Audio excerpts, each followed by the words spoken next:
3 months. That's how long it had been since Emma Carter walked out of Blackwood House alive. The police searched every single inch of the property, but they found absolutely nothing. There were no cassette tapes, no hidden basement, no cryptic photographs, and no physical evidence. The official report concluded swiftly that the witness was simply suffering from extreme psychological stress. Case closed.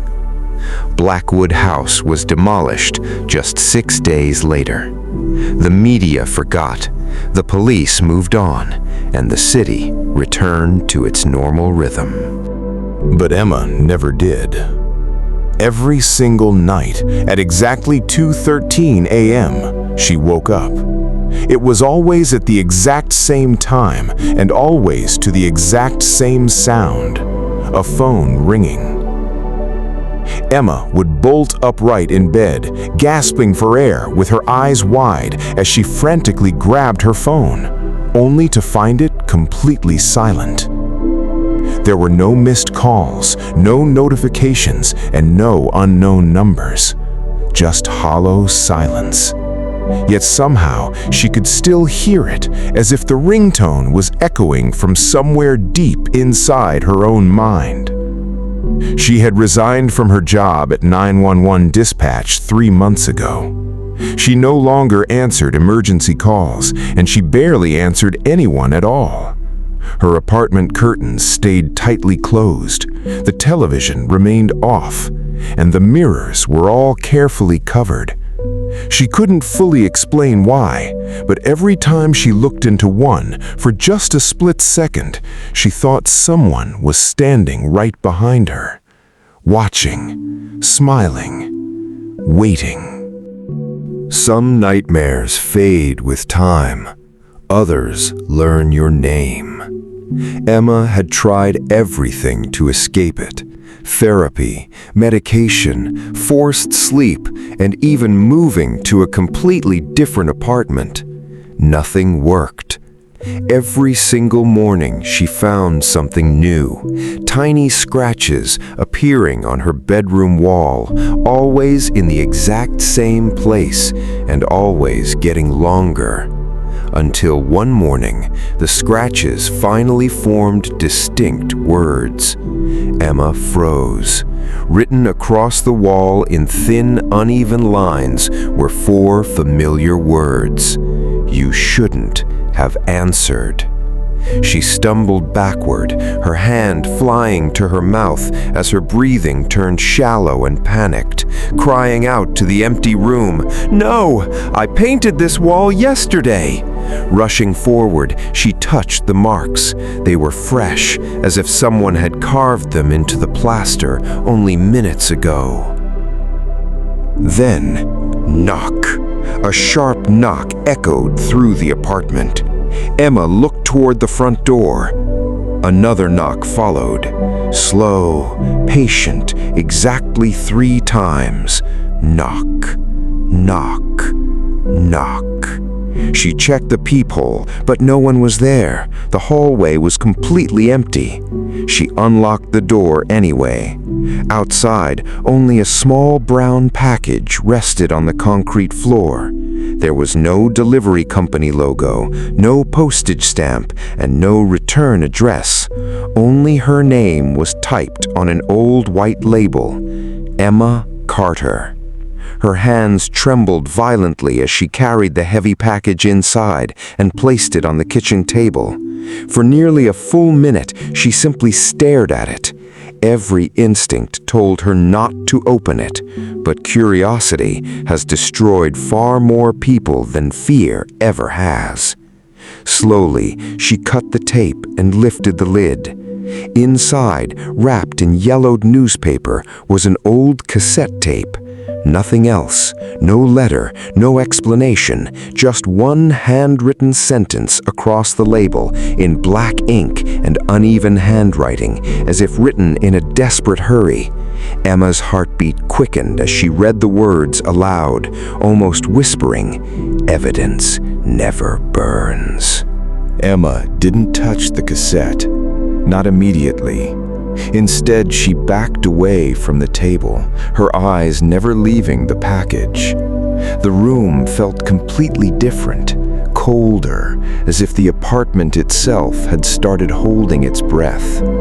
She checked every lock and every window, but found no signs of forced entry, no footprints outside, and the building manager swore no one had come to her floor that day.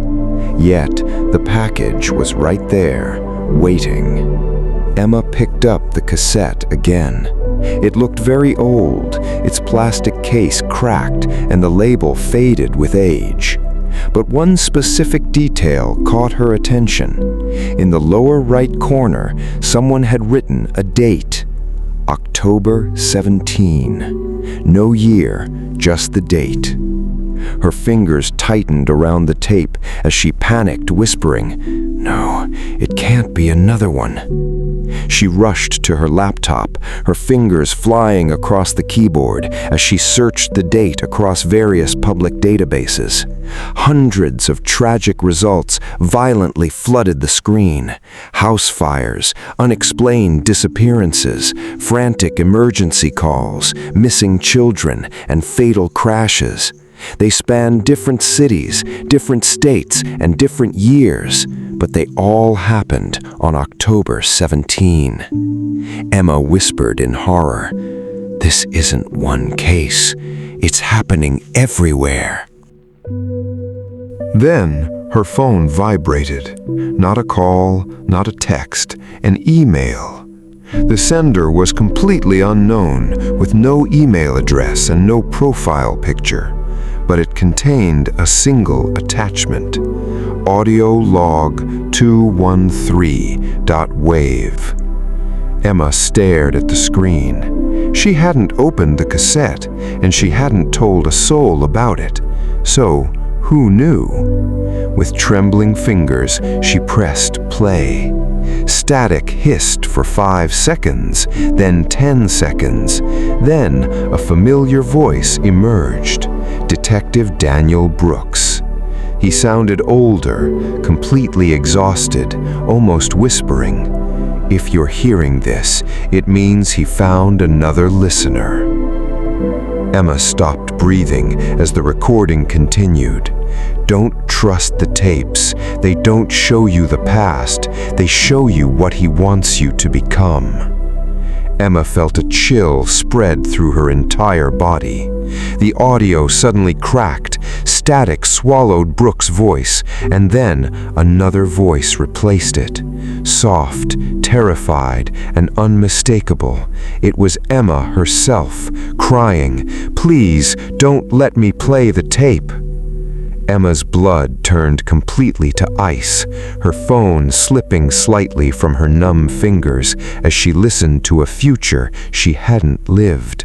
She had never said those words, not today, not ever. The recording wasn't from the past. It couldn't be. Thud.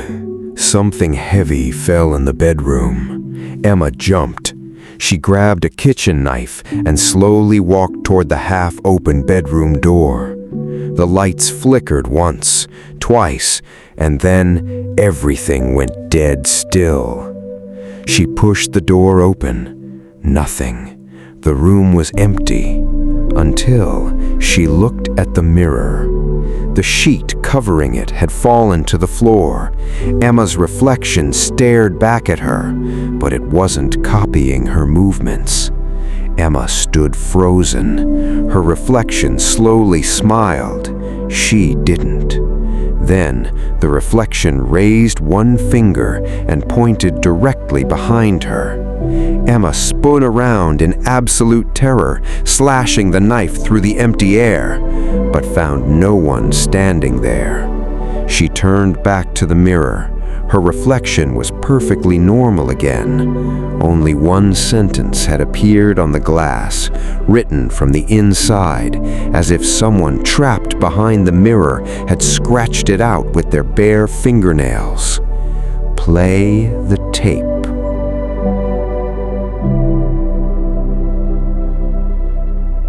Emma stood completely motionless in the dim kitchen. On the surface of the mirror, the frantic, jagged scratches spelling out "play the tape" began to vanish. Letter by letter, the glass cleared until it was perfectly clean again, as if the threat had never been written. Emma squeezed her eyes shut, pressing her palms against her temples, whispering to the empty room, "This isn't real. It can't be." But deep down, she knew the truth. Blackwood House hadn't let her go. The old cassette tape sat on the kitchen table, waiting patiently. For a split second, she thought about throwing it into the fireplace, destroying it once and for all. Then, Detective Brooks' final words echoed in her mind. Burn this house. He had warned her about the structure, but never the tapes. Unless the tapes couldn't be destroyed. Shivering, her fingers hovered over the cracked plastic before she finally picked it up. Emma searched every frantic inch of the apartment. After several tense minutes, she unearthed an old cassette player from a long-forgotten closet drawer. It had belonged to her father, untouched for years and buried under a thick layer of gray dust. The batteries should have been dead decades ago. Brushing the grime off the plastic casing, she sighed and pressed the power button. Nothing happened. "Of course," she muttered. Then, click. A sharp metallic crunch echoed through the silence, and a tiny green LED light blinked to life. The machine had powered on entirely by itself.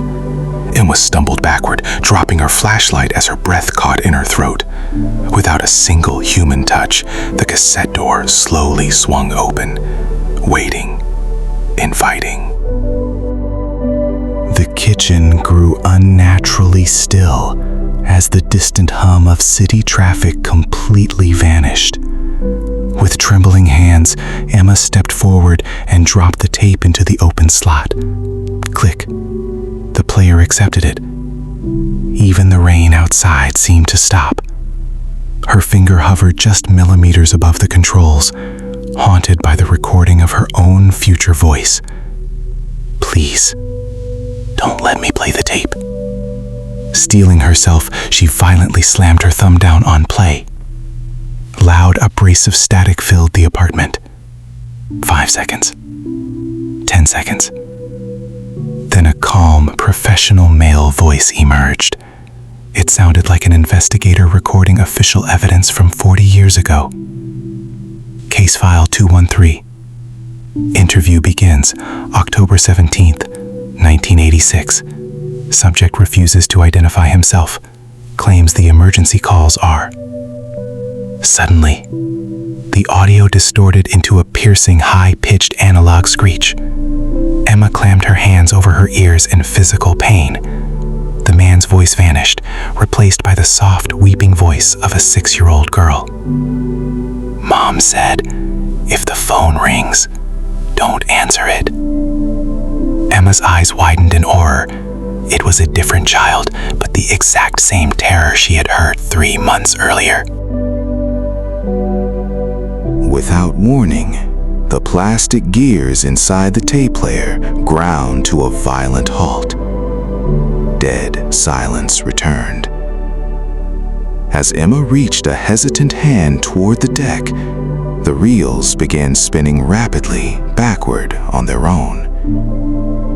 The tape spat out one final sentence, spoken in Emma's own cold, emotionless voice. "He's listening to us right now." A heavy thud echoed from the circuit breaker, and every light in the apartment snapped off, plunging her into pitch darkness. Then, a telephone began to ring. Not her cell phone, but the mechanical clang of an old-fashioned landline, a sound that should have been impossible because Emma didn't own one. Ring. Ring. Ring. Emma spun around in the dark, her jaw tight as she tilted her ear toward the back hallway. The sound was coming directly from inside her bedroom.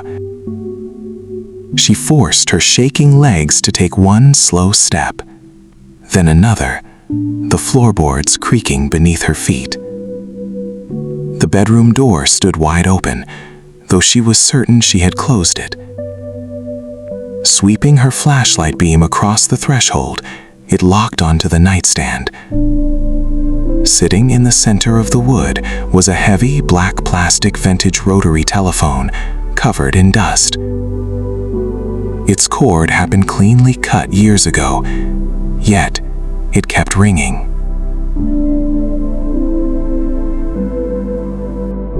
Emma gasped, backing away until her spine hit the doorframe. No, this isn't possible. She reached toward it, but before her fingers could make contact, the phone erupted again, louder, sharper, demanding to be answered. She turned to flee the apartment, remembering the warnings, but a child's weeping voice echoed through the dark air right behind her. Please, he can hear me. Emma whipped around, slashing her flashlight beam through the empty corners of the room. There was no one there. The phone kept ringing as the crying grew closer, right behind her ear. Please, I'm cold. Don't leave me. Squeezing her eyes shut, Emma gripped the kitchen knife tightly in her hand, fighting the urge to break down. No, this is exactly what he wants. The child's weeping cut off instantly. In its place, a deep, resonant male voice emanated from the darkness right behind her neck. The calm, patient voice from Blackwood House. Good. You're learning. But every lesson comes with a price. With a loud metallic click, the heavy black receiver lifted Linked hair on its own, hovering inches above the base as if held by invisible fingers. A frantic, distorted radio transmission screamed through the line. Officer down, he's in the station. Gunshots exploded, glass shattered. And then, abrupt silence. A mechanical female voice spoke coldly from the receiver. Archive updated. Voice acquired. Emma's blood ran entirely cold. Voice acquired. At that exact moment, a terrifying chorus of mechanical clicks erupted from the living room. Hundreds of plastic cassette tape reels inside her apartment began spinning simultaneously in the dark, perfectly synchronized. Something had just added a new recording to the collection. Emma had spent 10 years listening to people at the worst moments of their lives, but now she had discovered something far more terrifying. Someone was collecting those moments. One voice at a time.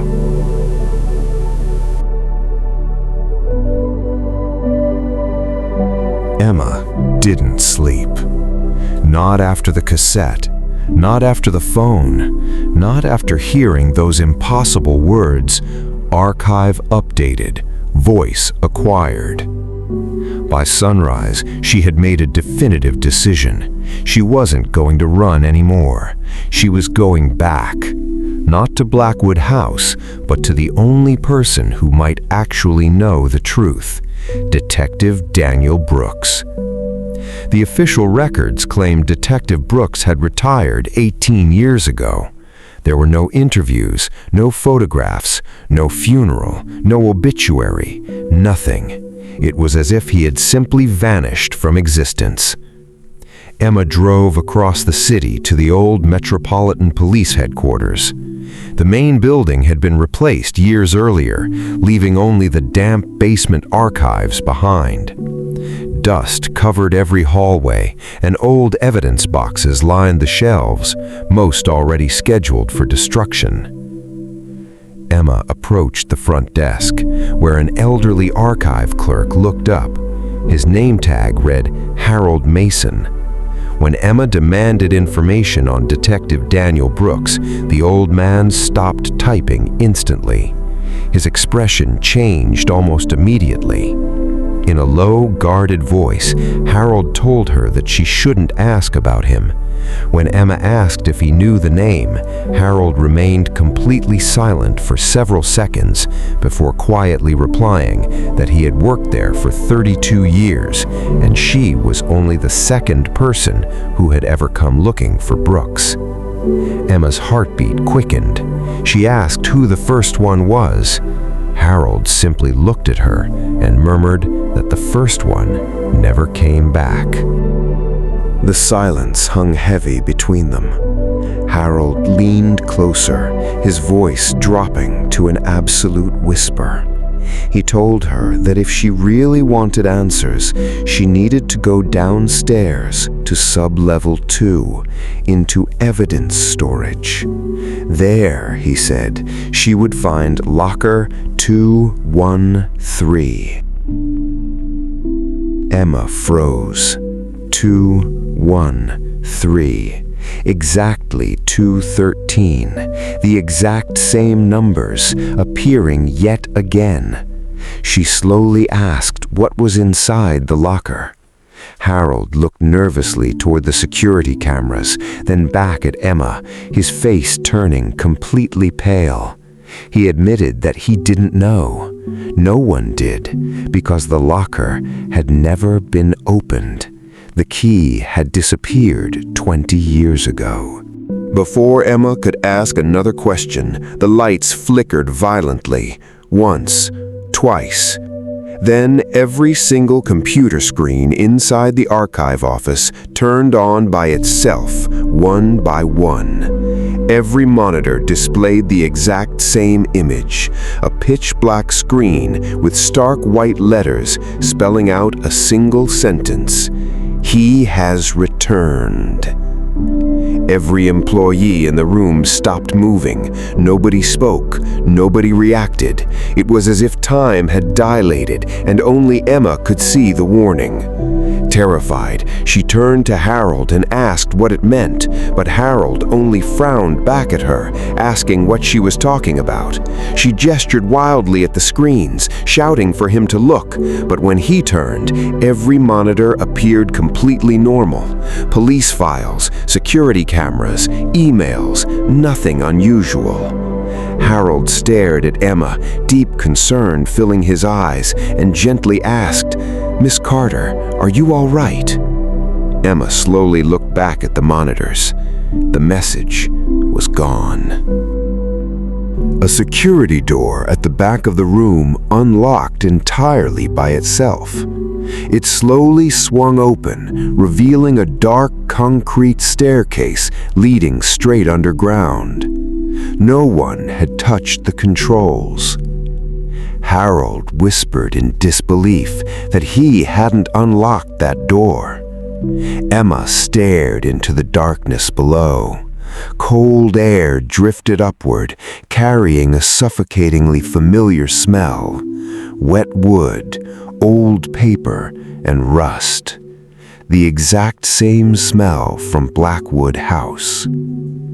Without another word, Emma stepped toward the stairs. Behind her, Harold offered one final, terrifying piece of advice. He quietly warned her that if she heard a telephone ringing down there, whatever she did, she must not answer it. The concrete staircase seemed endless.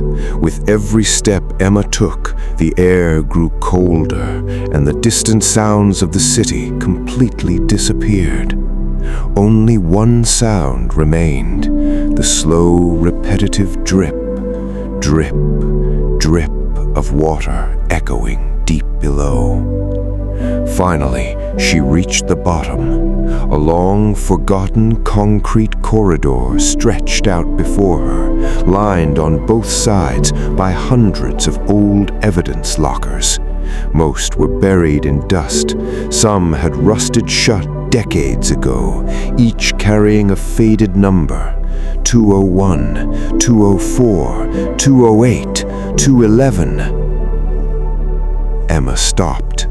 At the very end of the hallway, a single locker stood completely alone, untouched. Its black paint hadn't faded, and the metal looked brand new. The number on the door was unmistakable: 213. Emma slowly approached as the hallway became unnaturally silent. Even the dripping water stopped. She remembered Harold's warning about the missing key, yet as she drew closer, she saw the truth. The lock was already open. She whispered to herself that someone had been here. Slowly, she pulled the heavy metal door. A harsh metallic creak echoed through the corridor. Inside, there were no police files, no evidence bags, no weapons. Only a single small black key resting on top of a folded document. The rustle of old, brittle paper broke the oppressive silence of the corridor. Emma picked up the document. The paper was yellowed and brittle with age. Across the top, stamped in bold, faded letters, were the words, "Confidential. Project, The Listeners." Emma frowned, whispering the words aloud. She unfolded the first page, reading an internal memorandum dated October 17th, 1986. The text was chilling. It stated that any dispatcher who received a call with no identifiable origin was to terminate the connection immediately. Under no circumstances should officers investigate the source without Level 4 authorization. Failure to comply had already resulted in multiple disappearances. Emma's hands began to shake violently. This wasn't folklore. It wasn't a ghost story. Someone had known about these deadly calls 40 years ago. She turned the page to find a list of names: dispatchers, detectives, paramedics, firefighters. Every single name was marked in harsh red ink with the same status: missing. Halfway down the page, Emma froze entirely. One name had been added recently. The black ink was still fresh, slightly smudged. It read, Emma Carter. Status: pending. She stepped backward in horror, shaking her head, whispering, "No, no, no." Then, right before her eyes, a new sentence slowly began to bleed onto the paper beneath her name. The ink wasn't printed. It spread across the fibers by itself, as if written by an invisible hand. Next collection, October 17th. Emma dropped the file. Suddenly, the lights in the corridor snapped off, plunging her into complete darkness. Then came that familiar, terrifying sound, the ring of an old telephone, somewhere very close. Emma held her breath. Another ring echoed, closer this time. Then, a whisper materialized. Not from ahead, not from behind, but directly beside her, soft, calm, and deeply amused. The voice whispered that she had found the file, but she still didn't know who had started listening first. Emma spun around, but found only empty darkness. At that exact moment, the dim red emergency lights flickered to life. Stretching across the far concrete wall, Emma saw them, dozens of distinct shadows standing perfectly still, every single one of them facing directly toward her. But when she traced the light, she realized the horror. There were no bodies to cast the shadows. The shadows existed entirely on their own. Slowly, one of the faceless silhouettes lifted a dark arm and pointed down the corridor toward a rusted steel door at the very end. Across the metal of the door, someone had painted 2 words in faded white letters, and Emma knew there was no turning back.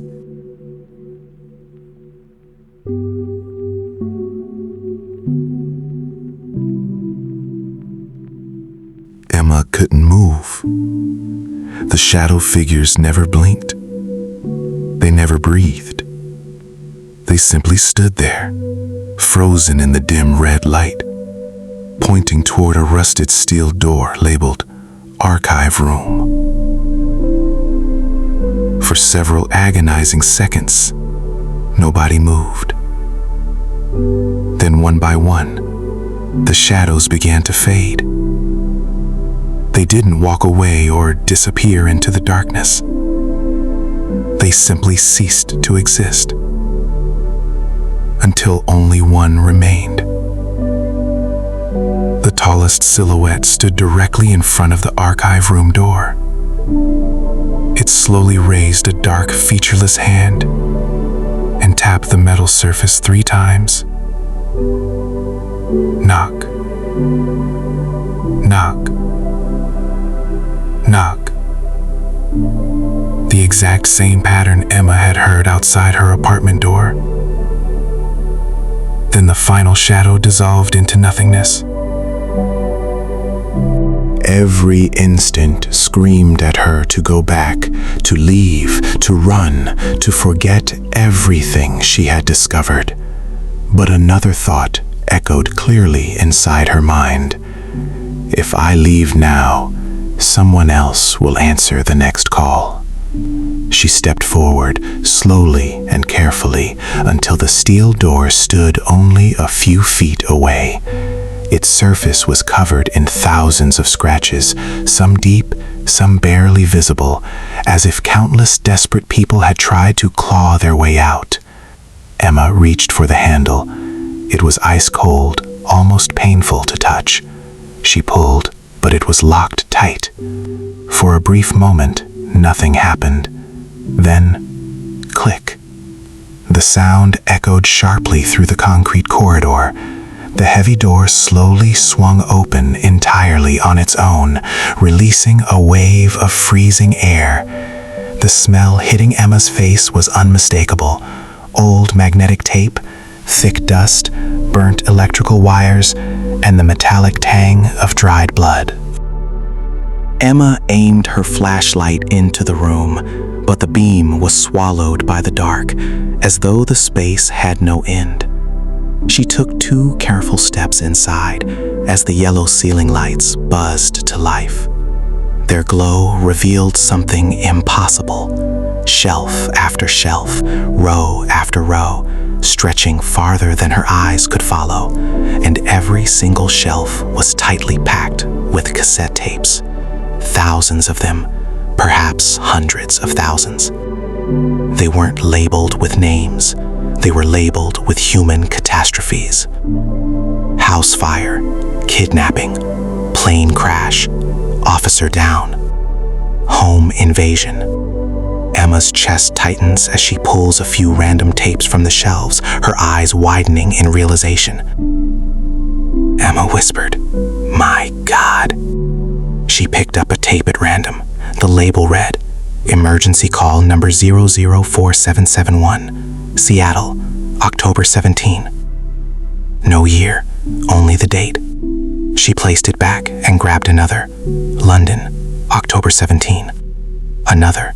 Toronto, October 17. Another. Sydney, October 17. Emma's heart sank into her chest. It wasn't just Blackwood House. It was never just America. These horrific calls were happening systematically, all over the world. Then, she noticed a jarring anomaly. One specific shelf was completely empty, save for a single crisp white label. Written in fresh black ink were 2 words, Emma Carter.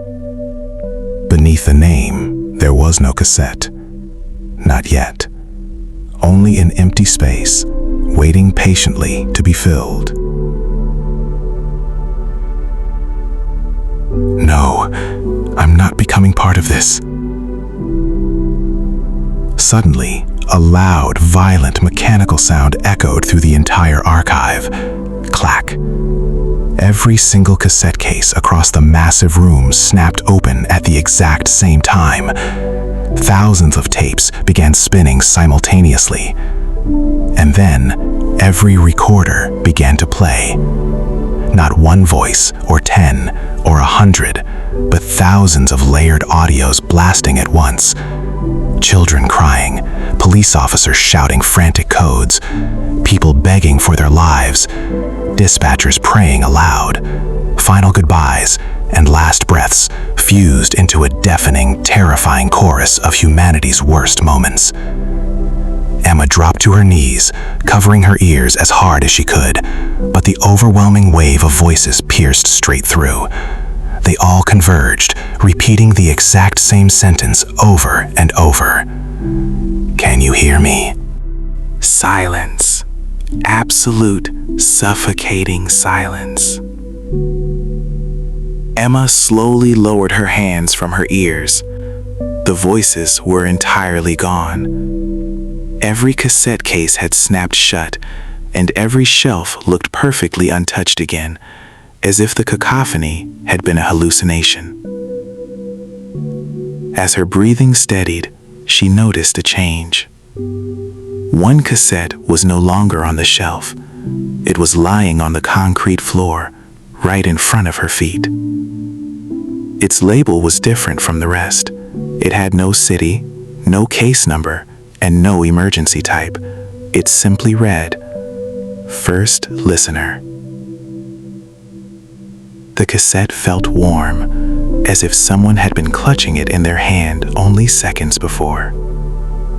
Before she could process it, an old tape recorder sitting on a nearby desk powered on by itself.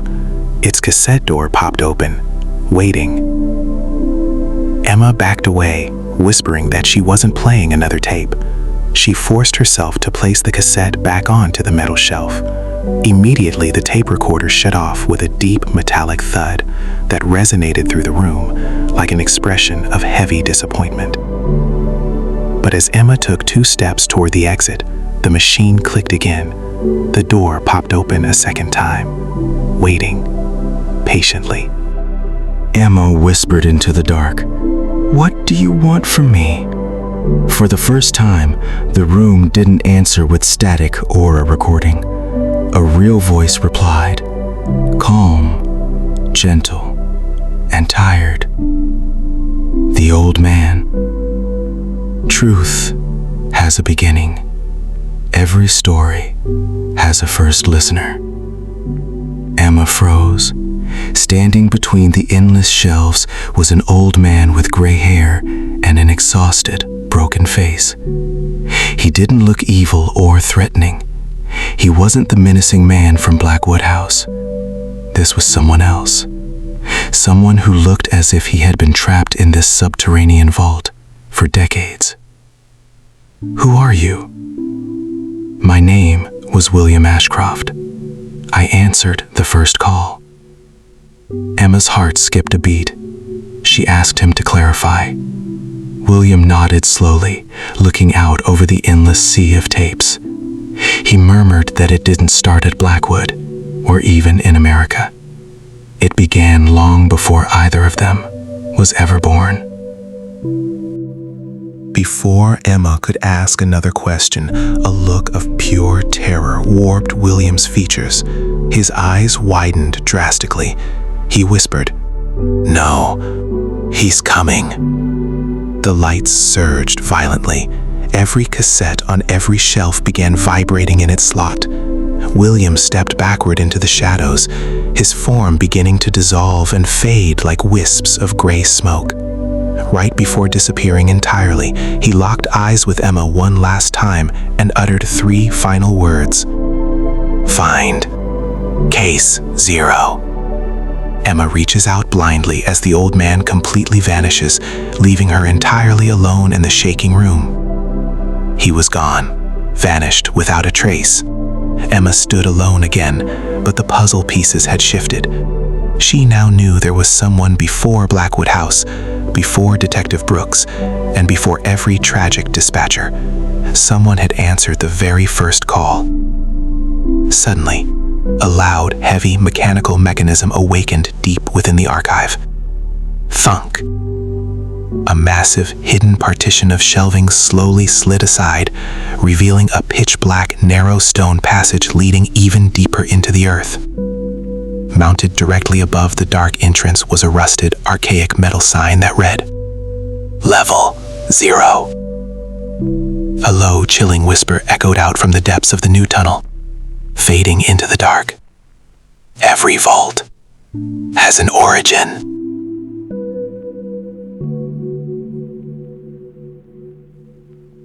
Emma stared into the darkness. Level 0. The passage beyond looked impossible. Cold air flowed upward, not from wind, but from something. Breathing. For several long seconds, she didn't move. Her flashlight barely reached beyond the entrance. It was as if the darkness itself was actively swallowing the light. Emma whispered, "Case 0. What are you hiding?" Taking a deep breath, she stepped forward.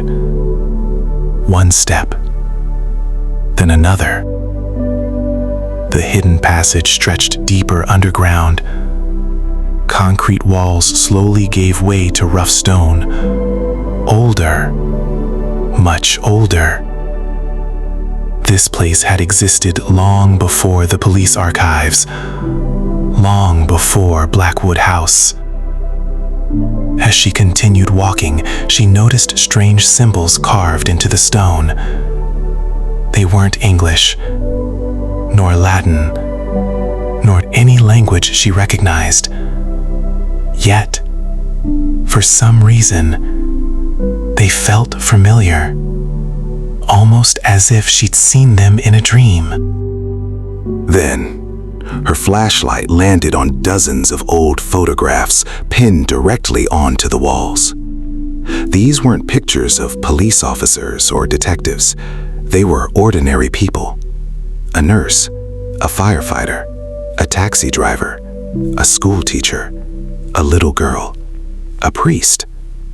Different decades, different countries, different lives. But every single photograph had one disturbing thing in common. Each person was holding a telephone. Emma moved closer. Beneath every picture, the exact same sentence had been written. The listener. Not victims, not suspects, listeners. Her heart pounded violently against her ribs.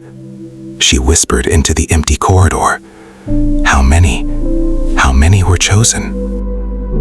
A voice answered from the darkness. Soft, calm, close enough to make her freeze mid-breath. Every generation, one answers, one remembers, one replaces. Emma spun around. Nobody. Only darkness. Then, the ground beneath her feet vibrated aggressively. A low, mechanical grinding sound echoed through the chamber as the stone walls slowly separated, sliding backward into the dark to reveal a massive, circular room. In the center of the newly revealed room sat an ancient wooden desk. Unlike everything else in Level 0, it looked completely untouched by time. On the desk rested a single, heavy, leather-bound journal. It was covered in a fine layer of dust, embossed with faded gold letters that spelled out 2 words: Case 0. Emma carefully reached toward it. the exact moment her fingers brushed the leather cover, every single light around her snapped out. Silence swallowed the room. Then, the journal opened by itself. Its pages turned rapidly, one after another, faster and faster, until they stopped dead on the final written page. Emma aimed her flashlight directly at the paper. Only one sentence was written there, rendered in stark, fresh black ink, as if it had been penned only seconds ago. It read, "Emma Carter, you were never the second listener. You were always meant to become." The rest of the sentence was suddenly covered in spreading black ink, as if someone or something didn't want her to read the truth. A deafening mechanical telephone ring exploded through the chamber. Ring! Emma dropped the journal in shock. At that exact moment, her own phone began vibrating violently in her hand. For the first time in 3 long months, it displayed a real, active, incoming call. The screen read, "Unknown number." Directly below the text, a digital timer materialized, ticking downward in stark red numbers. 0030, 29, 28, 27. Emma stared at the countdown. If it reached 0, what would happen? The phone rang again, louder and sharper, vibrating against her palms. Suddenly, the screen glitched, and the incoming call screen was replaced by a stark text message. It read, "Final warning. If you answer, the next listener will never be chosen." Emma's hand trembled violently above the screen. She had only seconds left to decide. The digital countdown reached 3, 2, 1. The countdown reached 0. Emma closed her eyes, braced herself against the suffocating darkness, and pressed the screen to answer. "Hello?" Nothing. No heavy static. No panicked breathing. No echoes of distant footsteps. Only a hollow, deep silence. For nearly 10 agonizing seconds, Emma stood frozen, convinced that the call had already ended before it truly began. Then a calm female voice spoke through the receiver. She didn't sound frightened. She wasn't crying. Her tone was eerily serene, almost completely accepting of whatever fate awaited her. "If you're hearing this, I'm already dead." "Emma, who are you?" A heavy pause hung over the line. Then the voice replied, "Sarah Collins, room 306. St. Mercy Hospital. He found me." Emma grabbed her pen, hastily scrawling the words down. This was entirely different from before. For the very first time since this nightmare began, she had an exact location, a real physical destination. Not the long-burned ruins of Blackwood House, and not some untraceable anonymous address. A city hospital, a specific room number. Sarah continued speaking, though her calm facade began to fracture as her breathing grew heavier, shallower. "Don't trust the nurses. Don't trust the cameras. And whatever happens..." A loud, jarring metallic bang violently cut Sarah off. Then came a sickeningly familiar sound, slow, rhythmic footsteps. Emma froze mid-breath. The cadence of the footsteps was unmistakable. It carried the exact same heavy, unhurried rhythm she had heard, echoing through the empty halls of Blackwood House. Through the speaker, Sarah dropped her voice to a faint, terrified whisper, barely audible over the approaching thuds. Sarah. He's smiling. Panic surging through her, Emma screamed into the microphone, her voice echoing off the stone walls of level 0. Emma. Sarah, get out of the room! Run! But Sarah completely ignored the warning. Instead, she used her final breath to whisper one last, chilling sentence. He said, "You're next." The line cuts instantly, replaced by a flat, dead dial tone. The line went dead. Emma immediately hit redial, her thumb flying across the glass screen. But a harsh electronic tone informed her that the number simply did not exist. Refusing to give up, she pulled up her browser to search for records on St. Mercy Hospital. Nothing. She dug deeper, looking for admissions, staffing lists, or public directories. There was absolutely no patient named Sarah Collins on file. No records of a room 306 existing in the current layout. No police emergency reports. Nothing. It was as if the woman on the other end of the line had never existed at all. Emma looked down. The journal, labeled Case 0, had fundamentally changed. A brand new line of text had manifested on the parchment, looking as though it had been written mere moments ago. Current listener, Emma Carter. Right below it, a second line of ink slowly leaked across the paper, carving itself into the page in real time. Next location, St. Mercy Hospital, room 306. Emma's hands trembled so hard she nearly dropped the flashlight. She wasn't chasing the mystery anymore. The mystery was actively drawing her in, dictating her next steps. At that exact moment, every single light inside the underground archive snapped off. One by one, row by row, absolute darkness swallowed the room. Then, the building's ancient public address system crackled to life with a heavy surge of static. A deep, malevolent male voice echoed from the overhead speakers, the same voice belonging to the man in the black coat. The man in the coat. Good. You found vault number 2. A long, suffocating pause stretched through the pitch black. Then came the sentence that made the blood run completely cold in Emma's veins. The man in the coat. Now, let's visit room 306. 3 days later. Security cameras positioned at the perimeter of the abandoned police archive captured one final piece of footage.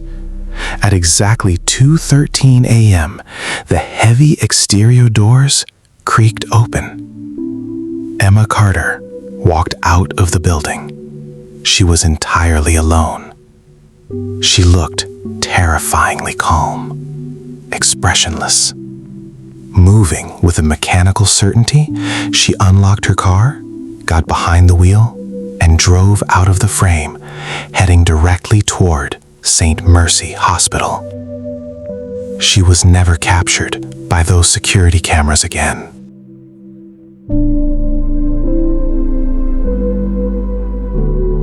A nurse quietly pushed open the heavy door to room 306, stepping onto the polished linoleum floor. The room was entirely empty. There was no patient in the bed, no personal belongings scattered around, and no signs of recent medical care. The space was completely desolate, except for one strange object left behind. Resting directly in the center of the clean mattress sat an old, heavy, black rotary telephone. Suddenly, the ancient machine began to ring, its loud, mechanical bell piercing the quiet atmosphere of the hospital wing. The nurse stopped in her tracks, frowning in confusion. Slowing her pace, she reached a cautious hand out toward the receiver. But before her fingers could touch the black plastic, the camera angle abruptly cut to pure, absolute black. A final, terrified whisper echoed out through the dark speakers. "Please, don't let him in." Some stories end when the truth is revealed, but this one has only just begun. Emma Carter answered a call that was never meant to be answered, uncovered a darkness buried long before Blackwood House, and became the next listener in a nightmare that has echoed through generations. Somewhere, another forgotten phone is already ringing, another voice is waiting to be collected, and another story is about to begin. So if you ever hear a phone ring at exactly 2:13 in the morning, whatever you do, don't answer it. This has been The Forgotten Tape, an original story by the Mystery Vault. Until next time, stay out of the dark, and remember, some calls should never be answered.